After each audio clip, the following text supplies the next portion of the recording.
નમસ્કાર મિત્રો, બધા જ મિત્રોનું સ્વાગત કરું છું મારી આ ચેનલ ઓનલાઈન ટેક ડાબીમાં. તો હવે રેશન કાર્ડમાં ઈ-કેવાયસી કરવા માટે તમારે કોઈ કચેરીના ધક્કા ખાવાની જરૂર નથી, બરોબર. હું તમને મોબાઈલથી કઈ રીતના કેવાયસી કરવી એ તમને હું આ વિડીયોની મદદથી શીખડાવી દઈશ.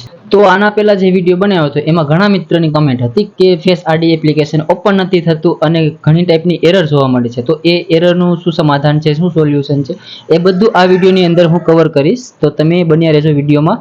તો નવેસરથી જે રીતના આપણે કેવાયસી કરીએ છીએ, નવેસરથી રજીસ્ટ્રેશનથી લઈ અને છેલ્લે સુધી કેવાયસી કઈ રીતના કરવું એ બધું તમને આમાં બતાવી દઈશ, અને એરરનું સોલ્યુશન શું છે એ બધું જ આ વિડીયોમાં તમને હું કહી દઈશ. તો આપણો આજનો વિડીયો શરૂ કરીએ. સૌથી પહેલા તો આપણે માય રેશન એપ્લિકેશન પ્લે સ્ટોરમાંથી ડાઉનલોડ કરી લેશું, ન કરેલું હોય તો. ત્યારબાદ તેને ઓપન કરી લેશું. ઓપન કર્યા બાદ આ પ્રકારનો એક ડેશબોર્ડ આવશે, તેમાં આપણે નવા વપરાશકર્તા લખેલો હશે તેના ઉપર આપણે ક્લિક કરીશું.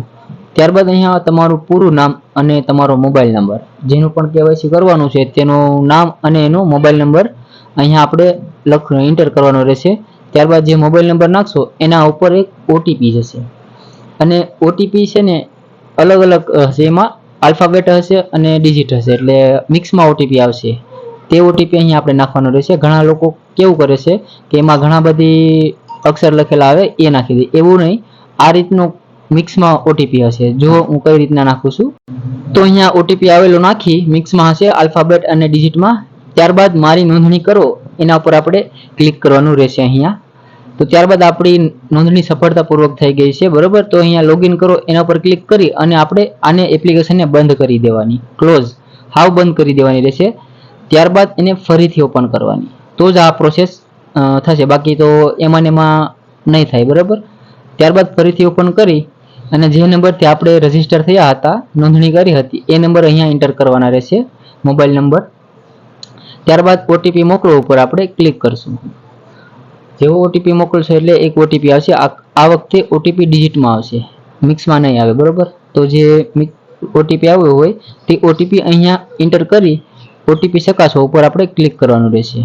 તો એક આવી રીતની એરર જોવા મળશે, એરર 503 કરીને, બરોબર. તો એ એરર આવે તો આપણે મૂંઝવવાની જરૂર નથી. આ તમને દેખાડવા માટે મેં વસારે સ્ક્રીનશોટ નાખી દીધો છે, બરોબર. તો આ એરર આવે તો ઓટીપી ચકાસો ઉપર વારંવાર ક્લિક કરવાનું, જેનાથી આપણે આગળ વટી જશું, ઓટીપી વેરીફાઈ થઈ જશે, બરોબર. તો મૂંઝાવવાની જરૂર નથી.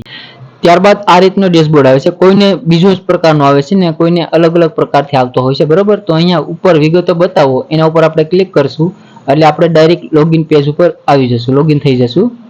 ત્યારબાદ અહીંયા પ્રોફાઇલ લખેલું હશે, પ્રોફાઇલ એ ઓપ્શન ઉપર આપણે ક્લિક કરવાનું છે. ત્યારબાદ અહીંયા તમારું રેશન કાર્ડ લિંક કરો લખેલું હશે, ત્યાં આપણે ક્લિક કરવાનું રહેશે. ત્યારબાદ અહીંયા રેશન કાર્ડના નંબર નાખવાના રહેશે પૂરેપૂરા. ત્યારબાદ આધાર કાર્ડના છેલ્લા 4 આંકડા. તો જે પણ રેશન કાર્ડમાં નામ છે એના ગમે તેના આધાર કાર્ડના છેલ્લા 4 આંકડા નાખી શકો, જેટલા નામ હોય એમાંથી ગમે એક વ્યક્તિના નાખી શકો. ત્યારબાદ તમારું રેશન કાર્ડ લિંક કરો એના પર આપણે ક્લિક કરશું. તો ત્યારબાદ થોડીક પ્રોસેસ થશે, અને ક્યારેક સર્વર ડાઉન હોય તો પણ આ રીતની થોડીક પ્રોસેસ થાય એટલે વાર લાગે, એટલે થોડીક આપણે રાહ જોઈ લેવી, બરોબર. ત્યારબાદ આ રીતનું આવી જાય એટલે અહીંયા ટિક બોક્સમાં ટિક કરી અને આધાર ઓટીપી જનરેટ કરો ઉપર આપણે ક્લિક કરીશું. ત્યારબાદ જે આધાર કાર્ડ સાથે મોબાઈલ નંબર લિંક હશે એ મોબાઈલમાં એક આધાર ઓટીપી આવ્યો હશે. જે ઓટીપી આવ્યો હોય તે ઓટીપી આ બોક્સમાં આપણે દાખલ કરી દેવાનો રહેશે. તો ઓટીપી દાખલ કરી અને ઓટીપી ચકાસો ઉપર ક્લિક કરવાનું, અને જો ઓટીપી ના આવ્યો હોય તો નીચે 72-71 સેકન્ડ પૂરી થાય ત્યારબાદ ઓટીપી નવો પણ જનરેટ કરી શકો. તો આપણે ઓટીપી ચકાસો ઉપર ક્લિક કરશો એટલે રેશન કાર્ડ લિંક સક્સેસફુલી લખીને આવી જશે, બરોબર. ત્યારબાદ આ એપ્લિકેશનને આપણે બંધ કરી દેવાની, એટલે કે ક્લોઝ કરી દેવાની અને ફરીથી ઓપન કરવાની. તો આવી 2 વખત પ્રોસેસ થાય, ખ્યાલ હોય તો. પહેલાં પણ આપણે આ રીતની પ્રોસેસ કરેલી, બરોબર. તો એ બધું ધ્યાન રાખવું. ત્યારબાદ આપણે અહીંથી ફરીથી મોબાઈલ નંબર નાખી અને આપણે લોગિન કરવાનું રહેશે. તો અહીંયા મોબાઈલ નંબર નાખી અને આપણે લોગિન કરી લઈએ. ત્યારબાદ અહીંયા ઓટીપી આપણે એન્ટર કરી લઈએ. તો ઓટીપી ના આવે તો થોડીક રાહ જોઈ લેવી. ત્યારબાદ ઓટીપી આવે એટલે અહીંયા ઓટીપી આપણે નાખી દેવાનું. ત્યારબાદ ઓટીપી ચકાસો ઉપર આપણે ક્લિક કરશું.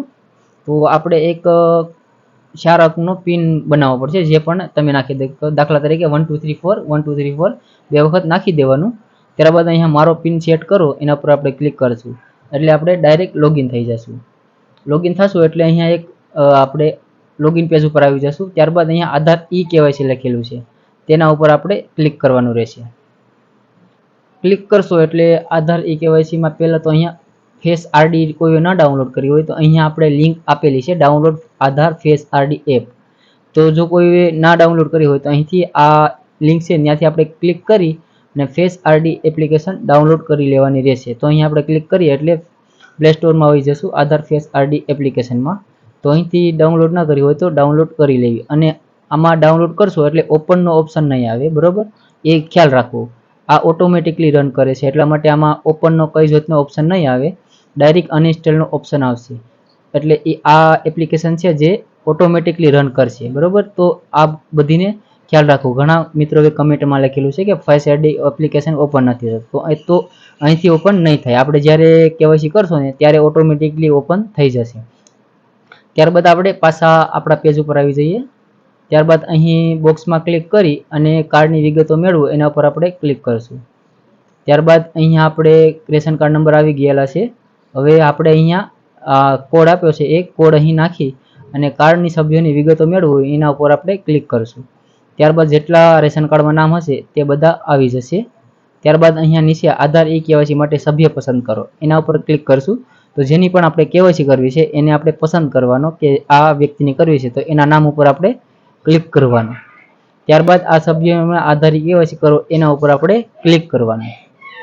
ત્યારબાદ અહીંયા બોક્સમાં ક્લિક કરીને ઓટીપી જનરેટ કરો એના પર ક્લિક કરશો એટલે આધાર સાથે જે પણ મોબાઈલ નંબર લિંક હશે એનામાં એક ઓટીપી આવશે. જે ઓટીપી અહીંયા આપણે દાખલ કરવાનો રહેશે. ત્યારબાદ આપણે આગળ વધવાનું થશે, બરોબર. તો અહીંયા આપણે ઓટીપી આવે તે ઓટીપી અહીંયા નાખી લઈએ. ત્યારબાદ આપણે આગળ વધશું. ઓટીપી નાખીને ઓટીપી ચકાસો ઉપર આપણે ક્લિક કરશું. ત્યારબાદ જો ઓટીપી ના આવે તો રાહ જોઈ લેવી. આપણે ઓટીપી ચકાસો ઉપર ક્લિક કરીએ તો આપણું ફેસ આરડી એપ્લિકેશન ઓપન થઈ જશે ઓટોમેટિકલી. તે પ્લે સ્ટોરમાંથી ઓપન નહીં થાય, અહીંયા ઓટોમેટિકલી ઓપન થશે, બરોબર. તો આપણું ફેસ આરડી થોડુંક પ્રોસેસ લેશે. ત્યારબાદ અહીંયા આપણે બોક્સ ઉપર ક્લિક કરી અને પ્રોસીડ ઉપર ક્લિક કરશું. ઓટોમેટિકલી રન થઈ જશે આ ફેસ આરડી એપ્લિકેશન. ત્યારબાદ આપણે આમાં સર્કલમાં ફેસ રાખી અને ગ્રીન પટ્ટી થાય ત્યારબાદ આંખોને પટપટાવવાનું કહેશું એટલે આપણી ફેસ ઓથેન્ટિકેશન થશે. તો અહીંયા આપણે આંખો બ્લિંક કરાવશું.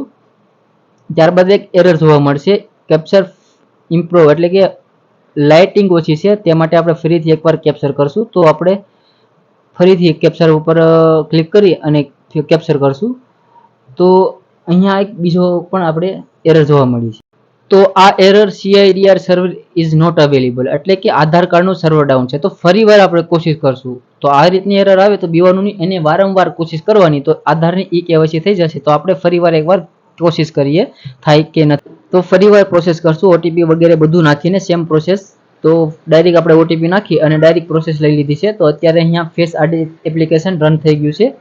તો અહીંયા ફરીથી આપણે કોશિશ કરીએ થાય છે કે નથી થતું, બરોબર. તો આપણે ચહેરાને કેપ્ચર કરશું. તો જ્યારે ગ્રીન લાઇટ થઈ જાય, ગ્રીન ફરતી લાઇટ, ત્યારે આપણે આંખો એને બ્લિંક કરવાનું કહીશું. તો જેવી આંખો બ્લિંક કરશે એટલે અહીંયા આપણે એક રાઇટની નિશાની આવી જાય એટલે સમજી લેવું કે આપણું કેવાયસી થઈ ગયું છે, બરોબર. તો અહીંયા કેવાયસીની ડિટેલ આવી જશે આધારની જે પણ હશે એ. ત્યારબાદ અહીંયા ચેક બોક્સ ઉપર ક્લિક કરી ને મંજૂરી માટે વિગતો મોકલો એના ઉપર આપણે ક્લિક કરવાનું રહેશે. તો આ રીતે દોસ્તો જો કોઈ એરર આવે તો વારંવાર કોશિશ કરવાની. તો તેનાથી આપણે આગળ જે પણ પ્રોસેસ હોય આગળ થાય, બરોબર. કેવું કે સર્વર ડાઉન હોય એટલે આ આપણે વારંવાર એરર કવરાવતી હોય છે. ત્યારબાદ આપણી રિક્વેસ્ટ જે છે જે સપ્લાય ઓફિસર હોય તેના પર અપ્રુવલ માટે વહી ગઈ છે, બરોબર. તો આ વિડીયોમાં તમને કંઈક ખ્યાલ ના આવ્યો હોય તો ફરીવાર એકવાર ધ્યાનથી જોઈ લેવો તો તમને ખ્યાલ આવી જશે. તો આજ માટે આટલું જ. હવે મળશું આપણે એક નવા જ વિડીયો સાથે.